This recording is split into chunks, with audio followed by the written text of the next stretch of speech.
Akkam jirtu daawwattoota keenya oduu addaa qabanneerraa nu hordofaa. Uummanni Oromoo akka boqotu araarri Tigraayitti bu'ee Oromiyaattis bu'uu qaba jedha miseensonni paarlaamaa Oromiyaa. Finciltoonni Tigraay waliin araara kan buusan ministeerri muummee Abiyyi Ahmed naannoo keessaa dhalatanii fi hundee paartii siyaasaa isaanii ta'e keessatti garuu rakkoo nageenyaa hammaatee itti fufeera. Ajjechaa booda kana keessumattuu hidhattoota Amaaraan godina Wallaggaa fi bakkeewwan Oromiyaa daangessanitti hammaate muufii uumeen dargaggoonni aangootti bahuu isaanii sababa ta'an mormii ibsachaa jiru. Paartileen siyaasaa qaamolee idil-addunyaa garaagaraafis rakkoo nageenyaa naannoo guddichaa nagaa dhabdee keessa jiru karaa nagaan akka furamu gaafataa turaniiru. Mootummaan garuu hidhattoota ajandaa siyaasaa hin qabne jedhee waliin akka hin teenye dhihoo ibseera. Dubbii seertumtootaa kun eega mootummaan ejjennoo ibsee booda dhagahame. Kunis miseensonni paarlaamaa marii abdataa turan isaan mufachiisuu himan. Miseensonni paarlaamaa miseensa dhaaba biyya bulchuu ta'anii fi Oromiyaa irraa filataman akkuma Tigraay Oromiyaa keessas nagaan akka bu'u ifatti gaafataniiru. Rakkinnii fi salphinni Oromoo har'as itti fufeera.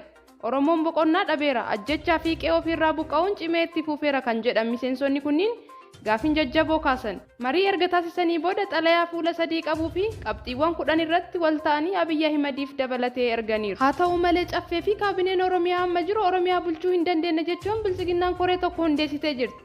Koreen kunis namoota 4 hoogganama. Isaanis Tamasgeen Xurunee pirezidaantii Amaaraa duraanii fi hoogganaa Tikaa ammaa, Aganyoo Tashaagir pirezidaantii Amaaraa duraanii fi afyaa'ii mana maree federeeshinii, Adam Faaraa itti aanaa pirezidaantii Bilisiginnaa fi Taggasee Caafoo afyaa'ii mana maree bakka bu'oota uummataati. Afran kana keessaa tokkoon isaanii Oromoo miti, afaanichas hin beekan.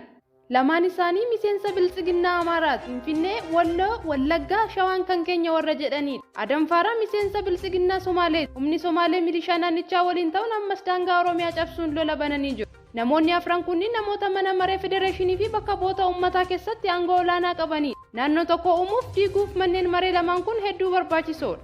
Kanaaf seera jajallisuun Oromiyaa adda kukkutuuf isaaniif salphata.